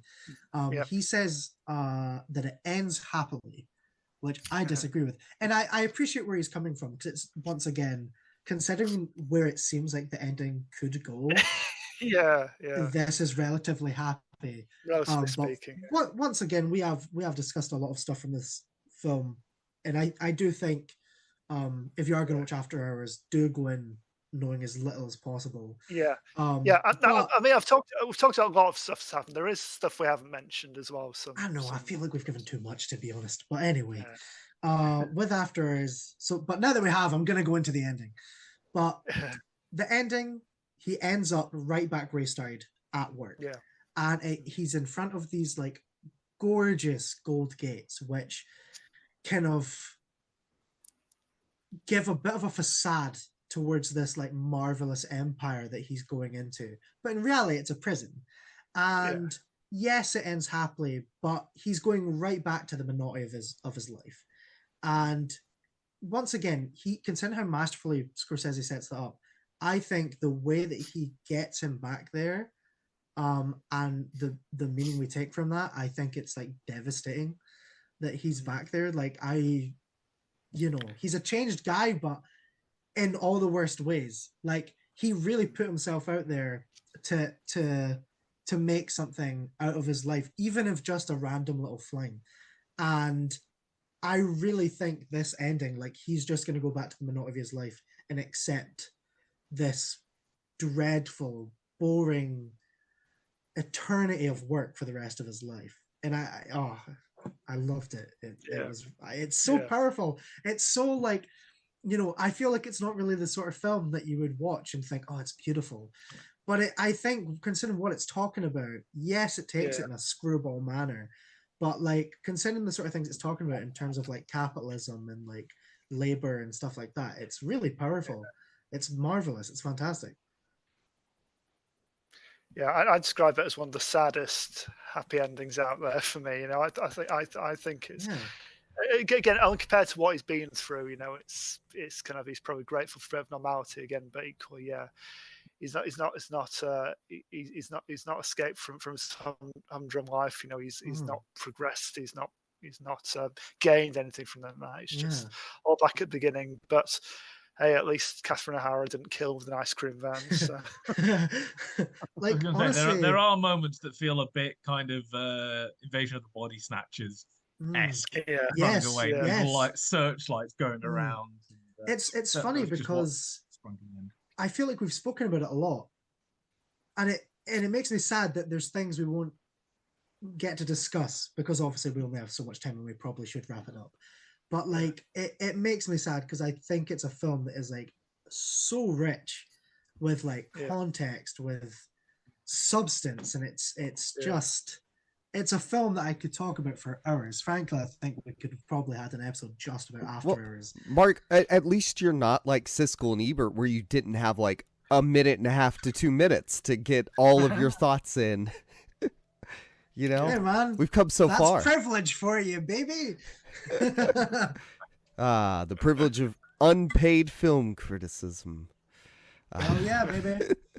Take that, Siskel Siskel and Ebert. 6 years to get the payment in. True. Oh yeah. But yeah, After Hours, an absolute masterpiece. I can understand why they gave it 2 thumbs up. I don't know about the rest of you, but as for me, it's getting a thumb up.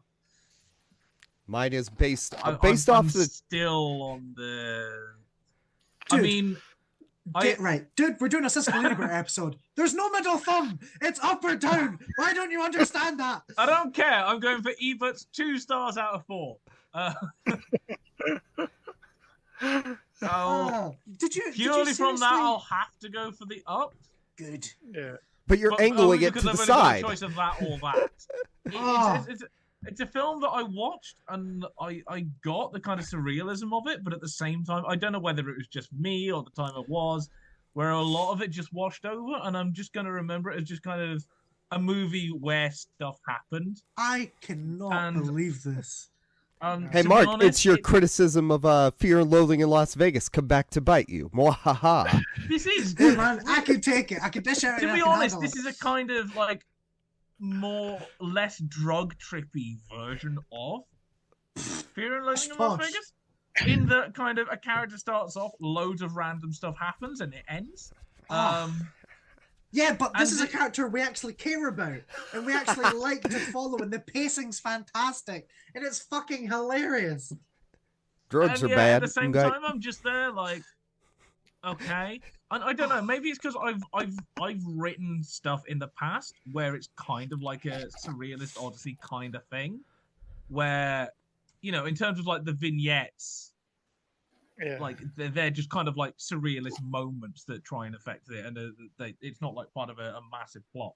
That I kind of, again, I come at it differently. I come at it from a writing point of view, or almost a guttural feeling. rather than like a deep intellectual. And I know there's stuff there because it's Scorsese, and he'll have a fit if he hasn't trying to espouse the nature of the human soul in some How way. much steam coming up over New York streets is there? Quite a bit? It all takes place at night. There's a lot of steam. Yeah. And yes, it's well shot and it's well acted and stuff like that, but at the same time, it didn't hit me. Oh man, that's on a nuts. personal kind of, I can appreciate it, Yeah. but I didn't connect. And Yeah. and I've said this before on episodes before that there are some films that I can appreciate as a film, but I don't connect to That's emotionally or gutturally. like, and at the same time, there are films that are genuinely not well made, and yet I can laugh my ass off or like honestly, enjoy. Kieran, honestly, I appreciate that so much. Like, unfortunately, sometimes there are films that we watch and they just don't click. It happens. Yeah. You know what I mean? You Yeah, can't help it. It's not. To be honest, So, I mean, I've said it before, Scorsese is one of those directors for me. A lot of these kind of bigger directors are like that for me, in that I can appreciate Scorsese movies, but I don't gutturally react to Scorsese movies. I can't believe this. Like, in the nicest way, I probably will, unless I'm forced to, will never rewatch Raging Bull or like stuff like that. Even The Godfather, I hate to tell you. Ken just what, Kieran? Don't. Ken what, Kieran? And on that Sam, bombshell, pardon me. Kieran, Kieran, see if you said you were never going to watch Killers of the Flower Moon again. I'd be like, fair dues, I didn't really like it either. But that makes me so sad. okay, now we're like, fighting I again, just Mark. don't I gutturally appreciate- connect with Scorsese. I appreciate that he's a very good director, but just Like- emotional connection to his movies, I just don't have them. As I said, I get it, and I appreciate that you're saying that. I completely get it, because sometimes you just don't get the click, and you can't help it. Yes, you could try to point at things like this is wrong or this is right, so I should get this or I shouldn't get that. But like sometimes you just don't click, and that is the beginning, and that's the beginning and end of it, really. Mark, to- tell him you honestly- didn't connect with Scream. This is going to make me, like, I won't lie, this is going to make me sound really patronizing, but I just feel so bad for you I just feel terrible that you don't. He's sorry you feel that way. Oh, Again, that's like, as a film fan, not clicking with Scorsese, that is really. After Hours the is poor like soul. pretty much all of Scorsese movies that I appreciate the craft and I appreciate that it's a good film, but in the same way, time, I don't care. Oh, you poor soul! I feel so terrible for you. And so That's if I was to put it down in the review, I would say that it is a very well made movie. I praise everything like that. But at the same time, am I going to watch it again? Nah, not really. Oh, what a Oh, man. bombshell! In the same way that I can listen to a piece of Mozart, and go, oh, it's a beautiful piece of music. But at the same time, I'm never going to note down exactly what it is. But it's not Rammstein, is it? It's no Avenged Oh. Sevenfold. I'm learning that we're very different people. And again, which is fine. To quote Seinfeld, as we did earlier, not that there's anything wrong with that. Well, that's just like your opinion, man. And to end off with a different review, I remember Mark Kermode going, essentially that all films are subjective and the reviews, your relation to them is subjective. Therefore, at the end of the day, all film criticism is inevitably pointless. Well, it's a cynical take, but whatever. And that is the last episode of Second Cut, everyone. Thank you for joining us. I mean, again, I've said before, about 15 years ago, just as a final thing, that they did a poll of the most trusted film critics in the UK. And Mark Kermode won with about 4% of the vote. He is my favorite critic. I do adore him. But yes, on final notes, thank you very much to Kieran, Sam, and Jacob for inviting me on the Second Cut Film Podcast. It's been a blast as always. Of course. But also, he's not coming back. very. I argue too much. Kieran died. Yeah, I mean, we're gonna have to pick another hot button topic that you two can passionately disagree on. But obviously at the end of the day, this entire episode wouldn't exist if it wasn't for Siskel and Ebert.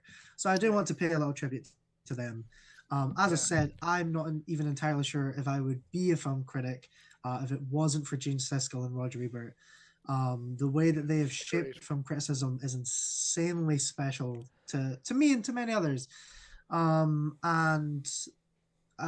just think they deserve all the respect in the world. I fear that one day people won't remember them as well or as fondly. And I hope that they'll only be remembered through the Bloodhound Gang. Oh, gosh. They didn't have TikTok videos, so how would anyone remember them? But yes, Yeah. so That's how Scorsese's going to be remembered. But yes, big love to Siskel and Ebert, and thank you to the Second Cut podcast for. I was going to say we're ending this episode. The outro music is the Siskel and Ebert theme tune, right?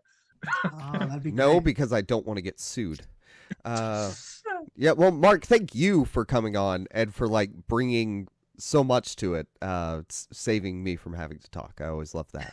So it was The great. question is, Mark, where can we find you? Yes, thank online? you. If you're looking to find me, the best place to find me would probably be on Twitter, also known as X these days. No, it's not X. It's Call not it X. Twitter. Yeah, no one Twitter. cares. No one cares. It's not Prince. It's not formally known as. It's Twitter. Yeah, you can find me at Jurassic Mark on Twitter. That's the account where I post all of my film reviews and just film opinions. But generally, if you're looking anywhere else for me, just look up the name Mark Carnockin and you will find me. Nice. And Sam, and then Kieran. As always, you can find me at SSP Thinks Film and at the Film Magazine. Oh yes, and at the film magazine. Pardon me. Yeah. You Get read that anything one. recently, Sam? I updated my Oscar-winning animated features list. There's a lot of Oscar content going up on the site over the next few weeks. I've seen the lead up to it. So yeah, I ranked all of the best animated feature winners. Since they brought it in 2001.